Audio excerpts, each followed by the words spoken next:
Life is too hard. I can't do this. I can't apply to that job because they're not going to accept me anyway. I'm not smart enough, talented enough, pretty enough, thin enough, blah, blah, blah.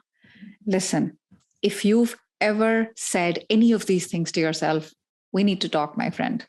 Hey there, my name is Sonal Bahl, career strategist and former HR director with 18 years of international corporate experience.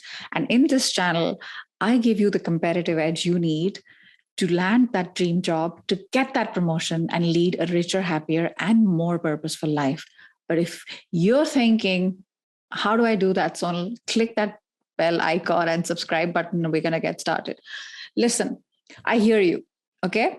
There are times we don't realize we're making excuses for ourselves and we're arguing for our limitations instead of our strengths. I see the comments. I see what's going on there. So these are great tips. It's never going to work for me. You don't understand in my country, in my industry, in my function. I hear you. Okay. And I call BS. These are excuses. Today, I'm doing something different that I normally don't do on my YouTube channel. I have a podcast, in case you don't know, called How I Got Hired. And incidentally, this week I'm completing 1 year. Yay, party time. Anyway, a few weeks ago, I had a guest on my podcast who blew me away.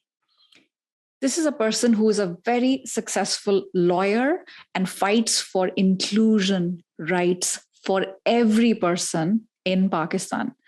However, what you don't know about her is that she is paralyzed from the waist down because she was in a horrific accident back in 2002, which is like 19 years ago. So how on earth has she become a lawyer after this? Like, how did she manage? How did she even do homework if she's paralyzed and her hand functions don't work?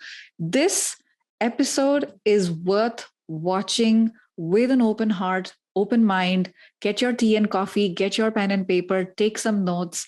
I really, really hope that you learn from it. I certainly did. This is one of my favorite episodes, which is why I thought it's worth putting on my YouTube channel. And please watch it till the very end and let me know what your favorite takeaways were in the comments below. I look forward to reading them.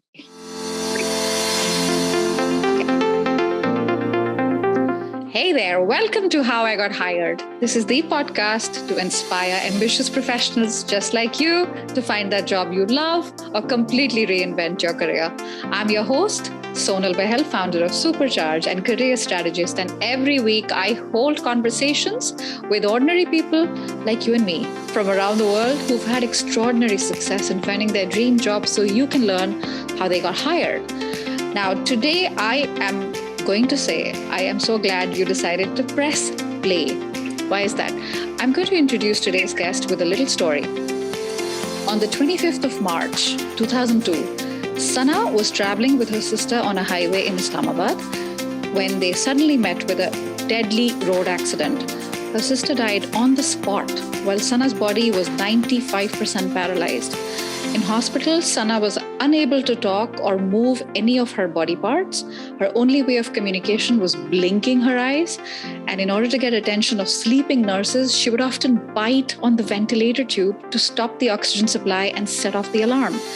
After years of medical treatment, she was able to talk, but physically became wheelchair-bound for the rest of her life. This Iron Girl, however, did not lose heart. Sana went on to complete her studies in London and successfully completed her LLB and LLM and is now a practicing lawyer in Lahore and actively works for the differently abled. I love that she says, don't call them disabled, they're differently abled, and is committed to making public places accessible for everyone, everywhere. Let's learn from my lovely guest, Sana Khurshid, who has turned adversity into advocacy. Sana, such a warm welcome, such an honor. Welcome to the show. Thank you so much, Sonal. It's the pleasure and the honor is all mine. I'm so thank you for inviting me to your wonderful podcast and for the lovely words that you just said. And I'm really happy to be here and to talk to you. I'm delighted you're here, Sana, and I know this is going to be an extraordinary conversation. So, Sana, let's get started. And I want to start by talking about the Sana Khurshid from before 2002. I read an article of yours where you talked about this. I want to remember the Sana I was, the Sana I will never be, and say a little prayer for her. Sana, you were a first year medical student when the accident happened. Talk to us about, at that time, what is it that made you choose medicine as a career option back then? I think ever since I was a little girl, my dream was to become a doctor. I come from a family, my parents are doctor, my elder sister is a doctor. We have a private hospital. And ever since I can remember as a kid, the highlight for the day used to be to go and visit my dad in the hospital, sit in his ENT chair, pretend to see patients. My mother had opened a free clinic in my name, and I remember I was hardly 7 or 8. I used to go and check how many patients she had checked that day. So, it was, of course, I think from a very young age, I knew I was going to be a doctor, and there was no doubt about that. And of course, I was going to be a surgeon. So, yeah, I had my life all planned out. And, Yes. I still find it really, I can't understand when people say, oh, we don't know what we'll become when we're old. And I was like, okay, really? Because from a very young age, I had like my life all mapped out. And as I grew older, I knew which field I wanted to specialize in. So, the day that I got admission into a medical college, that you can imagine the height of my happiness. When you achieve the goal that you set for yourself, and you get admission in a good college. My sister was already studying there. So, I'd always loved that college. I'd been tons of times. I'd been there to go pick her up. I loved it. And to go there as a student myself, it was like I was beyond ecstatic. So, I was just there for 2.5 months when, like you just said, on the motorway, we were going to another city. We got into a car accident. The tire of a car burst, and the driver, instead of just letting the car go, he applied the brakes. And yes, you can imagine the horrific details yourself. I don't think I need to be very explicit, because it left me with a spinal cord injury, a complete spinal cord injury at the C4, C5 level, which that I'm paralyzed from the chest downwards. I cannot move all 4 of my limbs. And I lost my sister in that accident. So yes, I got to know about that very late, because nobody told me. Obviously, I was not in the right state of mind to hear that. And but yeah, if to say that was the darkest period of my life, it was the worst tragedy that had ever befallen us, would be an understatement. It has taken years for us as a family to even discuss what happened. I don't think we were ever, even up till now, I don't think we've sat down and really discussed details, because I don't know. We haven't, I don't know. So yeah, it's not something that you want to go back to. And I'm very grateful that we've all evolved and come really the progress that I've made, it's been very slow. I see people jumping back to their normal lives very a few months down the road. It took me years and years to accept this new, like I said, the new Sana that I had become, because I was not ready to accept it. I wanted to be the person that I was, that I dreamed of becoming. And because I'd achieved that, I felt that it was very unfair. It was unfair on me to be thrust into circumstances which were not my fault. It was not my fault that I had an accident and a few people survived without a few scratches. And I suffered this Yeah. injury, and Yeah. it's very difficult to understand at that young age. I mean, I'm still, of course, I'm human. I do Yeah. get the occasional what if, Yeah. but I somehow I know the answer to that as well. But of course, to be human is to feel, and you do feel Yeah. sad and depressed and frustrated Of course, and 100%. And angry and bitter. But yeah, yes, thank yeah, God. As time passes, and I think you sort of start appreciating the life that you have instead what it would have been.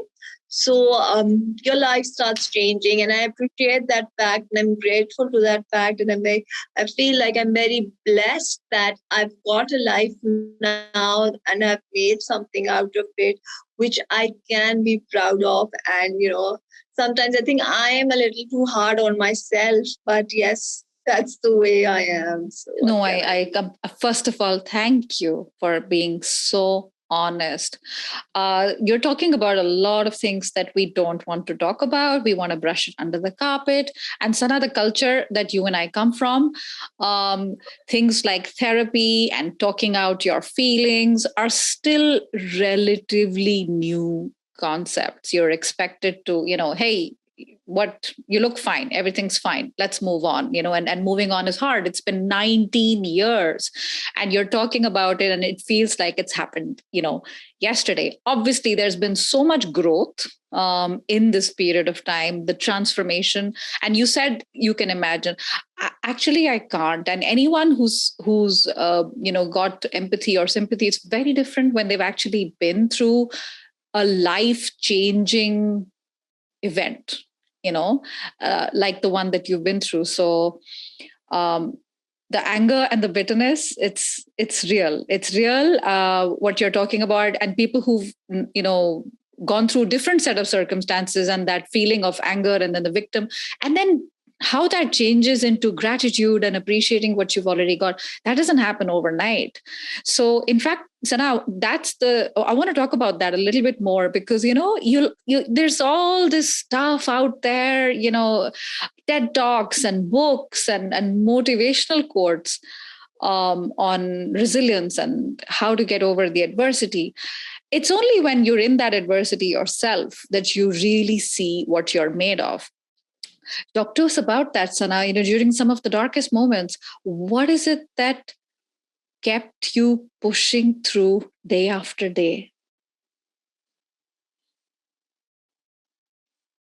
Sonal, the thing is that, words and books and people's advice, Yeah. they're all very well and good, but they don't mean anything until you are ready to accept, until you yourself have reached that point where you are like, okay, this has happened.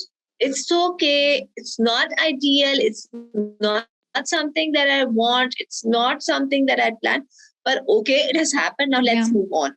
So, Yeah. when I was in the hospital, or even after a few years later, when I came home, and, I used to be bedridden because I had the most worst case of bed sores and pressure ulcers. It's something, it's a constant struggle. It's a vicious cycle, because one day you're well and the other you're not. So it's very hard to count your blessings at that time. So Yeah. people used to tell me that, oh, you're lucky to be alive. And I was like, what are they talking about?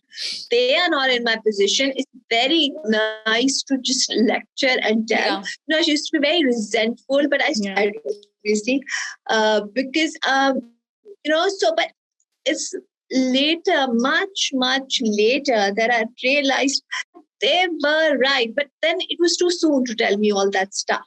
At that point, all I wanted to hear was just nothing, basically. Yeah. Silence Yeah. was, I think, the best thing that anybody could do for me. They were all well-intentioned phrases that, this time will pass and time Yeah. heals everything. They were all right. I mean, they were trying to help, but it didn't mean anything to me. And instead, it made me angry. Yeah. It made me, it's like, of course, you're lecturing me, but would you like this life for yourself? It's like a million emotions going through your head, especially at a very young age. Yeah. Because you feel you've robbed of everything.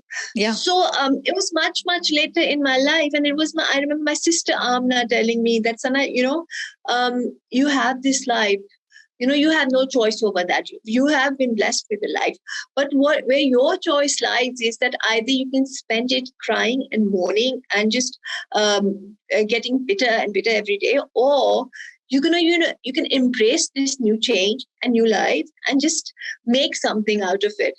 So I think I am very lucky in that respect, that I am surrounded by my family. I always call them my army of support and love. They never gave up on me, so they are the prime sources of encouragement and support that I had. And they were the ones who sort of got me out of that gloom and doom phase. I mean, I was not an easy person to live with. Obviously, when you can't, when you're going through something, the obvious reaction is to lash out over everything. Sure. Mental health. So, hello. I mean, we talk about it a little bit more now, but back then, I know all the feelings just coming together and like a volcano. I remember my mother arranged a therapist for me, and that person came, and it was just a few weeks after the accident. First thing he said to me, "Oh, come on, tell me what happened." And I was not ready to tell him, obviously, but whatever I said, he was like, "Okay, now forget that ever happened. You just need to forget everything." It's like, Oh. So yeah, and a couple of other things. I mean, my mother did everything under the sun. She, whatever she could get hold of, whatever kind of therapy or treatment, and I've been through a lot. So yeah, so I think, but love and their love and their constant support is what kept me going, and is what made me come out of that. And I think for them, I would say this, and I've written a lot about this as well. For them, I had never changed.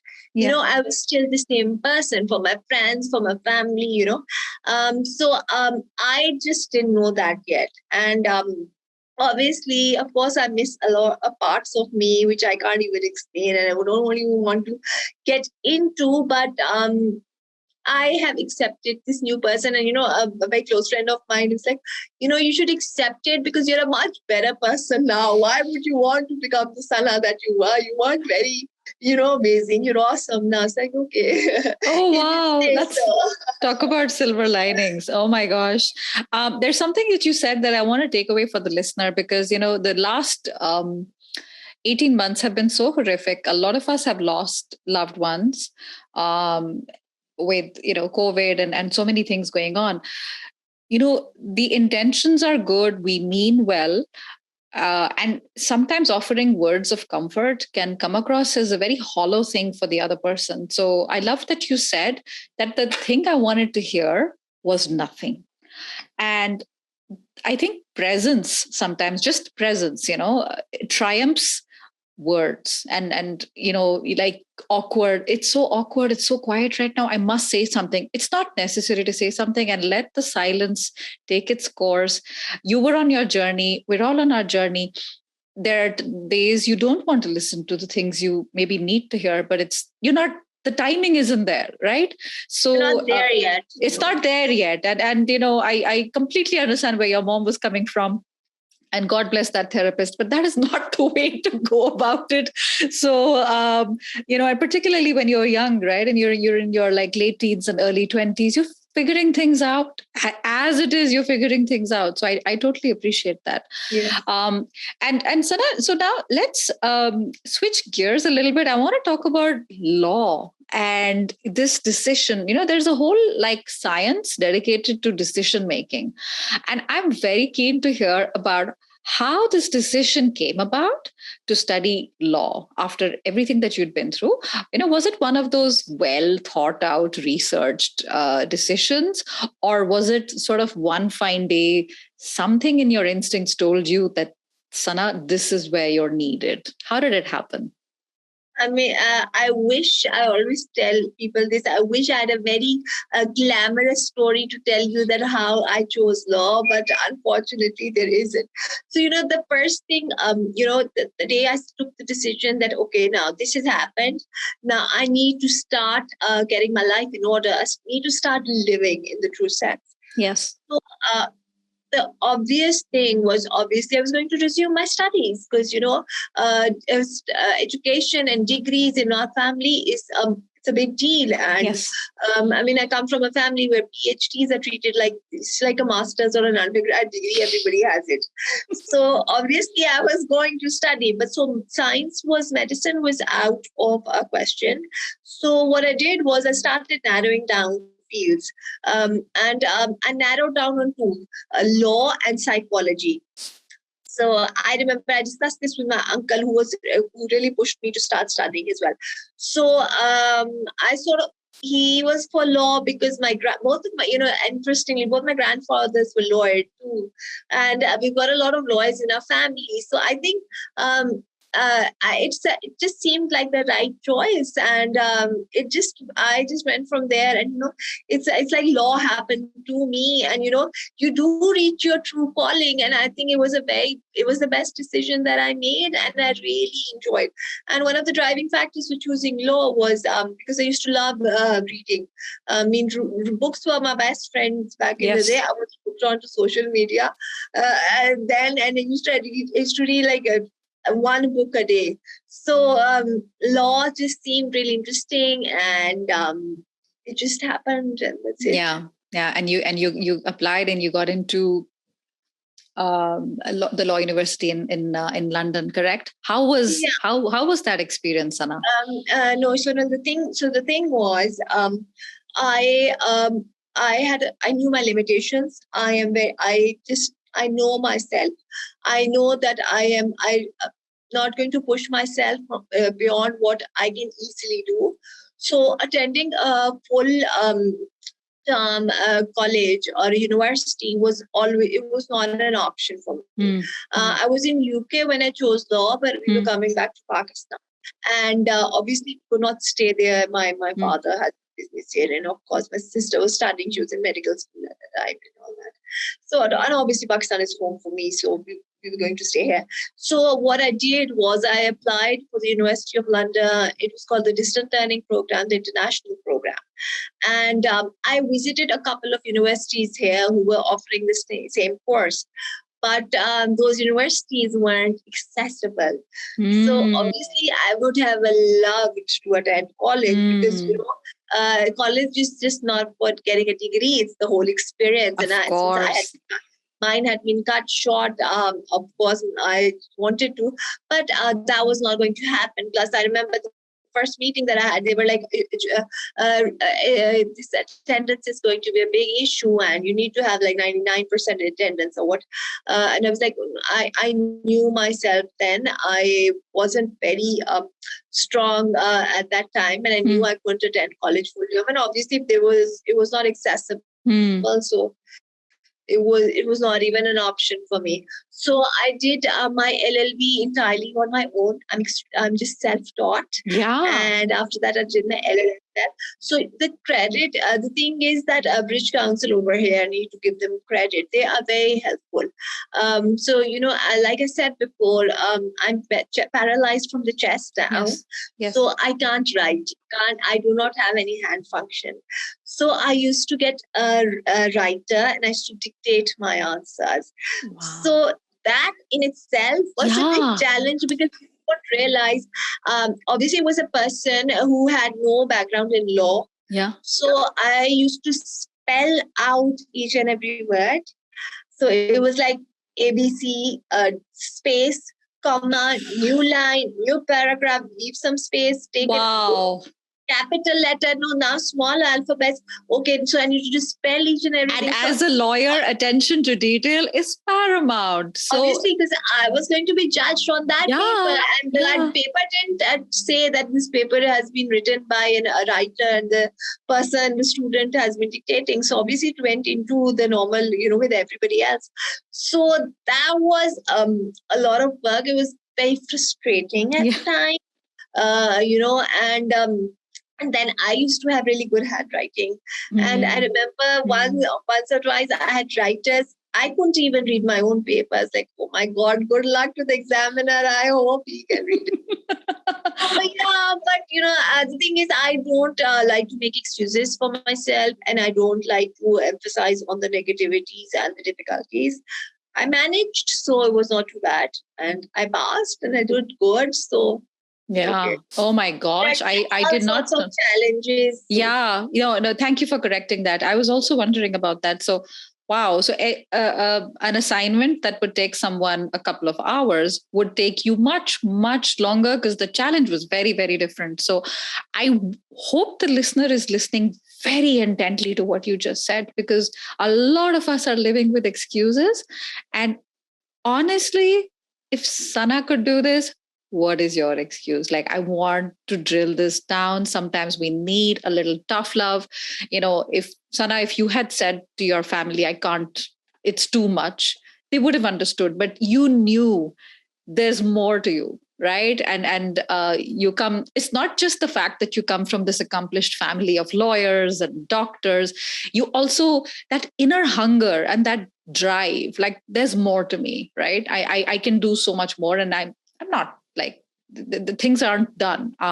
So kudos to you for pushing on all those years of dictation, correction with the writers. And of course, nobody does things on their own. It takes a village, British Council, etc. I'm so glad you called that out, because it takes even longer to do it alone, right? So fantastic. So Sana, now having finished all of your studies, describe to us, what is it you do today?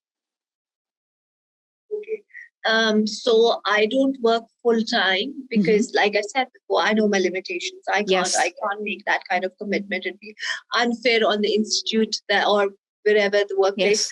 So I freelance. Okay. Yes. I do, and basically with that, the thing that I enjoy doing is, I am an accessibility advocate. I advocate for public and commercial places to be accessible, not just for people with mobility impairments, but for the ones with visual and hearing impairments as well.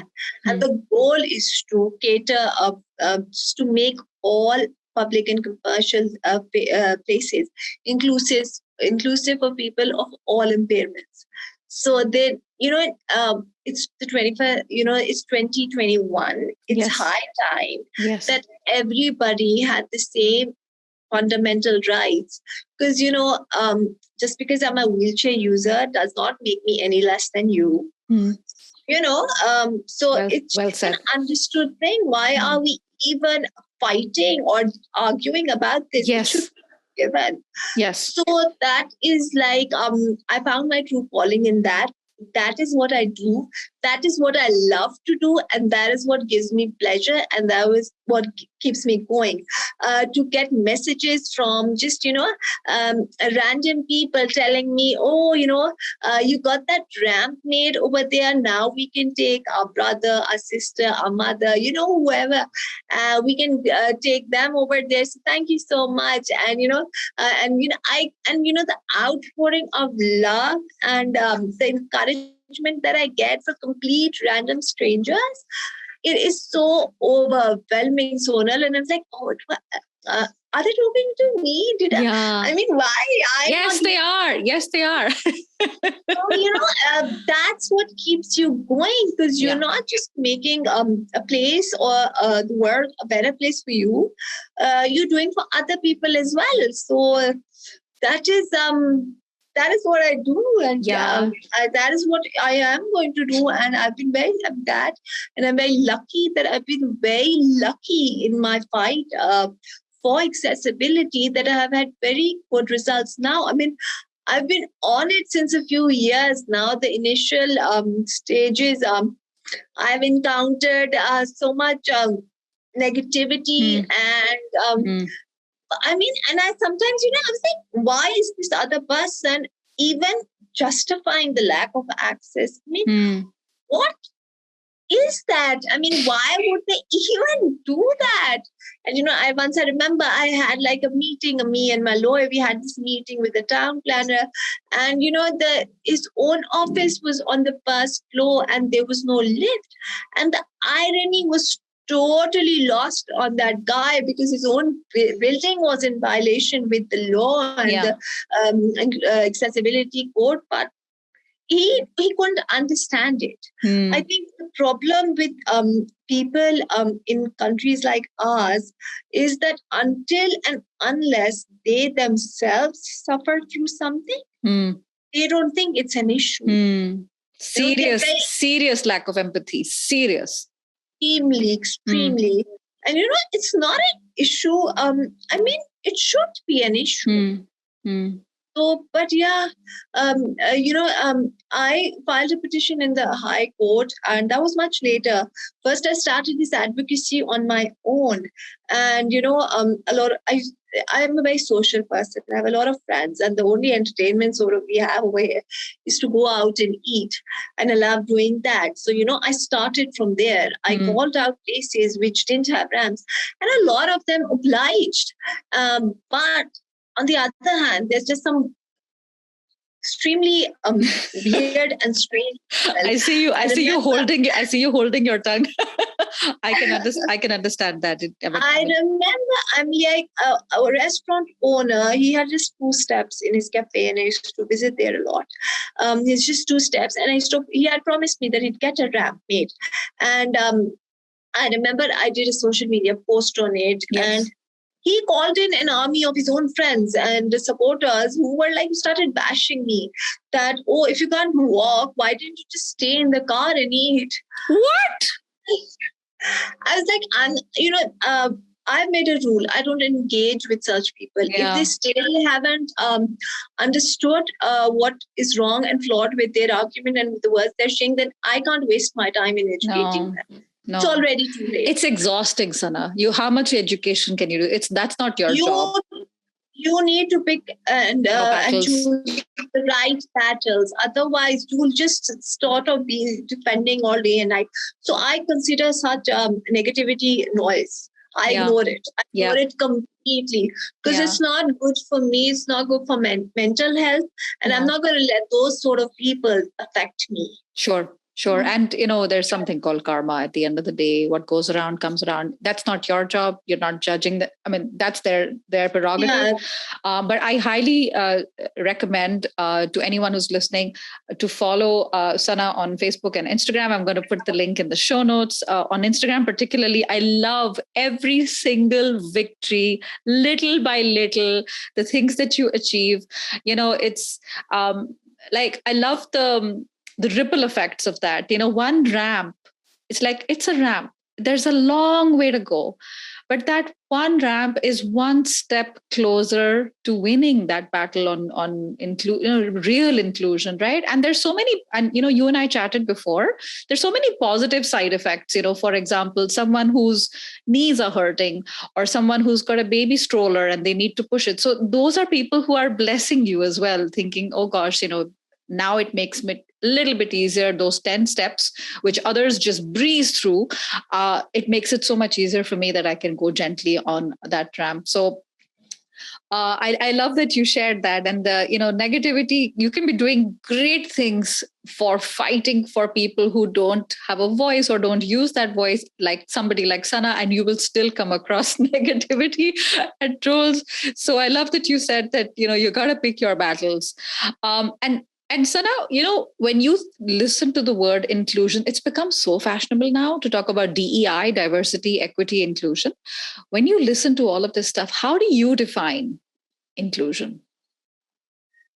For me, inclusion is that the day when everybody, and by everybody, I mean everybody, when they start enjoying same rights, and it's all equal, and there's no you and me and this or them. That is what inclusive means. And everybody has the same right to all the facilities, the rights, and you cannot deny a person just because they're slightly different from you. See, so we need to address that. Educate. One of the things that I didn't mention that, but one of the things that I do, and I used to love, before COVID, I used to do this a lot. I used to visit schools a lot, especially young children. And I believe that these children are the society that we are going to become. So they need to be taught at a very young age that, hey, people are going to be different from you. And I'm not just talking about a person with a disability, a person who has a different color than you, who's a person who speaks differently from you, at a young age, we sort of just exclude anybody who doesn't fit our frame, and the makeup that we are. And, they just exclude it, and there's a sort of, they might not even realize it but intentionally, but there's an arrogance attached with you. And, one of the best things that I used to do was I used to go and visit schools, and I used to tell them my story, tell them how I've come to do what I do, how it has been with me. And I used to let them ask me questions. And now, Sonal, you'll be surprised. I have to say that it's a no holds bar. Ask me anything. Anything. And as it is, kids don't have much of a filter, that right? They used to come up yes, I was like, oh my God, why did I even read? But yeah, no. So that is. But can you share an example of a couple of questions that you were like, whoa? I don't know. There've been so many that but so these children need to be taught from a very young age that everybody is equal and everybody is the same. And I really enjoyed doing that. And I strongly believe we need to have an education system that's inclusive as well. Because we all learn from each other, small things. Yeah. So when you have a diverse group of people who are working together, studying together, you can both benefit each other. Because you cannot judge me just because I'm in a wheelchair. I might have skills that maybe you could learn from me, like I'm going to learn from you. Of course. We need to create an environment where everybody's skills, their abilities are, where everybody can reach their full potential. So, and we cannot just wait for the state to facilitate us. It starts from us first. We need to see how we as a person, if we go out and, take an example like, if we go out and we can see that a mother is struggling with the stroller and with a little kid, and, she's trying to open the door, just a small thing, go and open the door for her.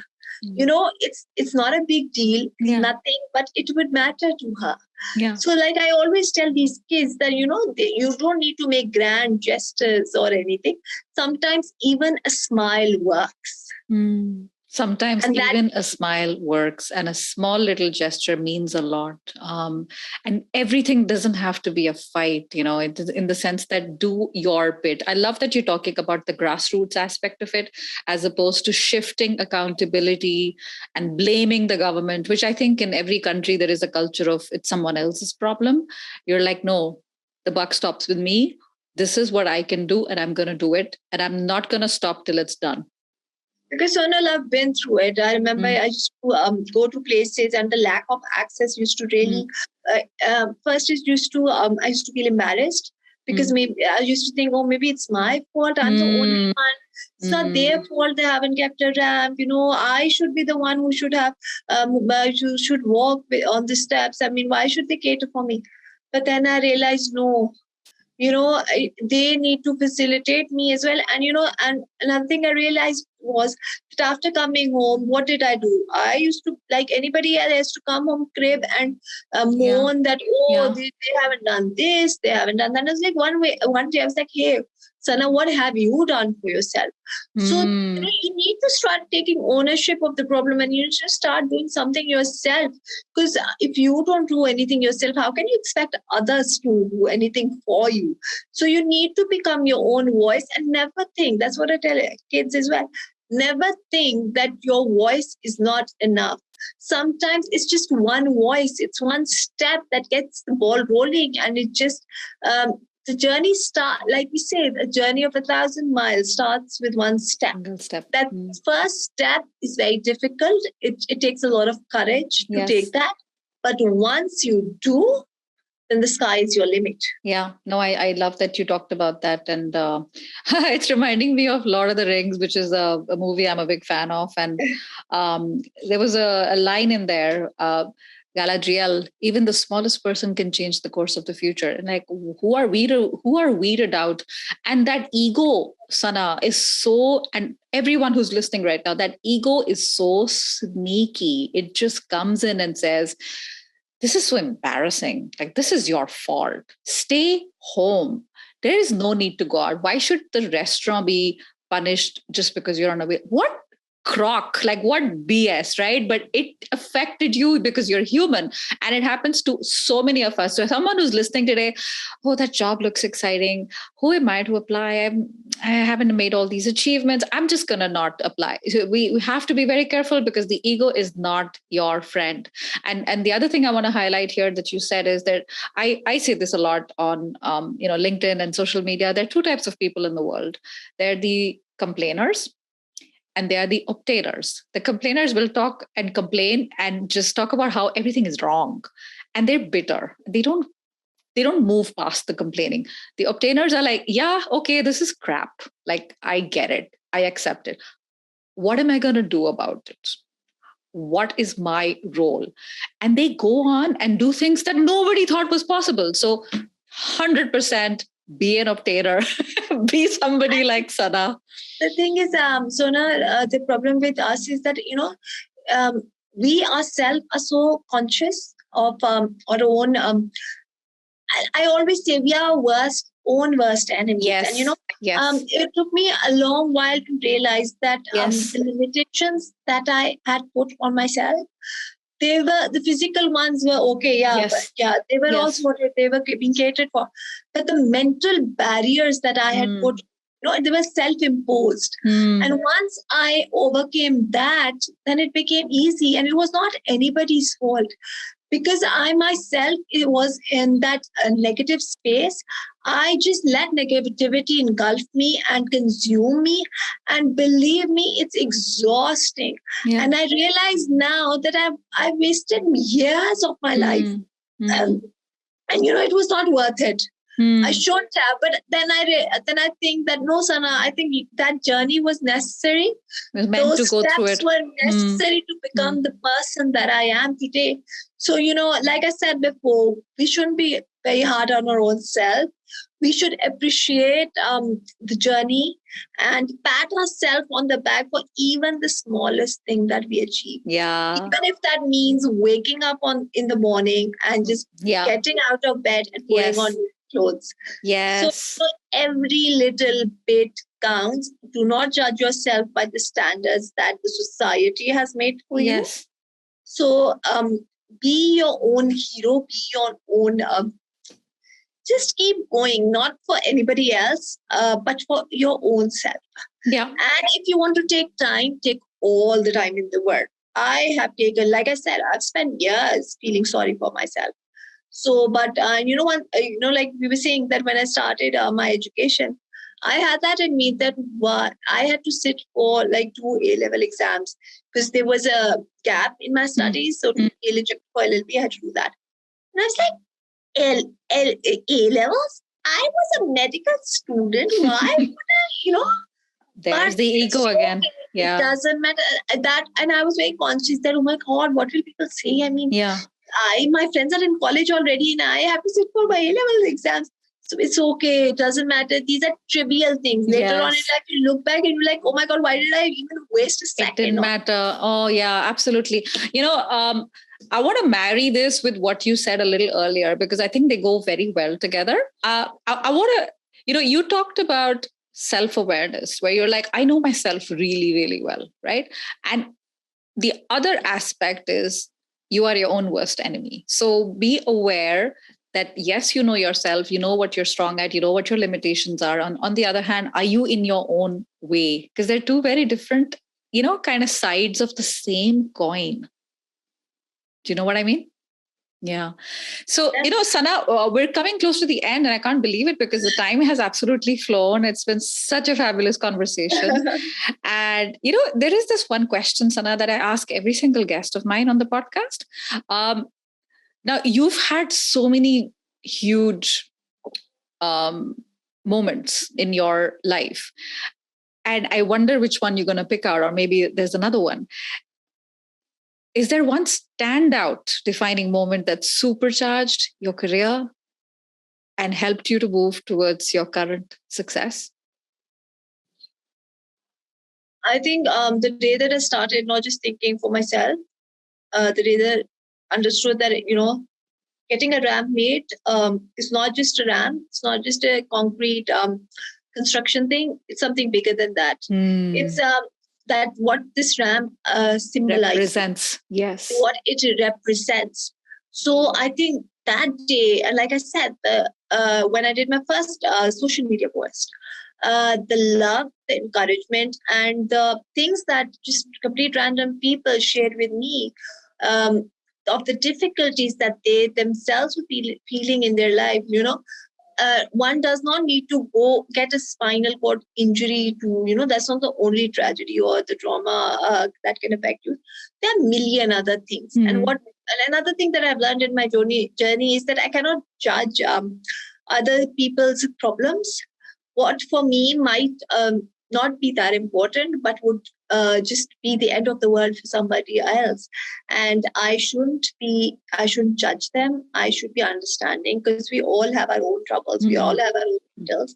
And the things that random people shared with me, it was overwhelming. And I realized, okay, if telling my story is helping somebody else face their own life, then that's the least that I can do. I can tell them my story, because I feel very self-conscious talking about myself, because then I feel like everybody says she's always going on about herself. I'm like, oh my God. But then wherever I go, whoever I talk to, they're like, no, share. And I whizzed through all that traumatic period of my life, because I was like, oh, I don't think anybody would be interested. Why would they be? And another thing as well, Sonal, you're very scared of people judging you and leaving you and just assuming that, oh my God, she's always on and on about the negativity and the things that she's suffered. Oh God, get over it. So it's a very fine balance, and you need to be careful because it's very easy to be judged and to be dismissed by some people, and it's very discouraging. Then it's very heartbreaking. So what keeps me going is the love and the support and the encouragement I get, and especially from just people who don't know me. I mean, like, we connected on LinkedIn, and so it's amazing what just a few lines, what a few actions can do, and get so many people together. And I just love that.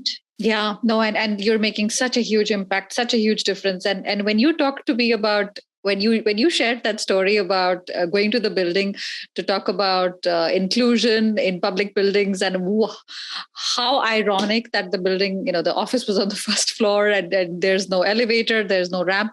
I mean, the fire, like the anger in you, it must have been, rekindled like 10 times over. Like, yeah, this is why I do what I do. Like, hello, it's lost on you. Why is it lost on you? I'm here. Let's talk about it. So fantastic, Sana. So anyone who's listening today are like, oh my God, she's amazing. And, if anyone's looking for an accessibility lawyer or, advice, or whether it's in Pakistan or outside, what is the best way for people to learn more about you? Connect with me on social media. I am very public, and I share a lot of stuff for people to see what I do.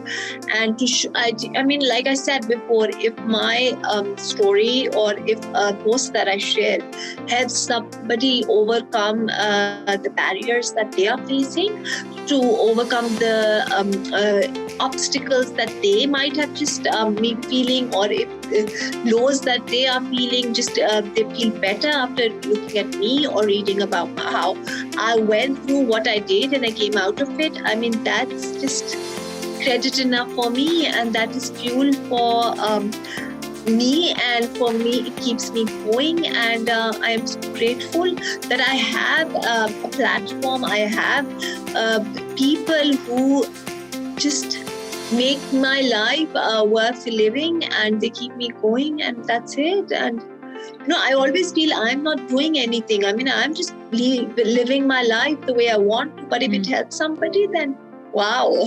No, absolutely. And for the person who's listening right now, echoing Sana's words, I'm not doing anything. I'm just living my life. There's so many challenges. Like Sana said, don't use other people's yardstick to measure if it's really a challenge. Like, what's the big deal, compared to what this person is going through or that person is going through. But at the end of the day, just helping people out there, even by showing up, getting out of bed, making your bed in the morning, celebrating all those little things. That's such a powerful message coming from someone like Sana Khurshid. Sana, this has been an absolute pleasure. Thank you so, so much for your time, and wish you a lot of success with everything that you're doing and everything that you're fighting for. You're making a huge impact on the world, and I'm so glad we bumped into each other. Thank you so much, Sonal, and thank you so much for your kind words. And thank you for giving me the opportunity to spread awareness, to tell people my story. I mean, it's a huge thing, and I really appreciate it. And it's been so lovely talking to you. Like, I love to talk. It doesn't even feel that we don't know each other. We've never met, but yeah. No, it's absolutely lovely. Thank you so much for having me on your podcast.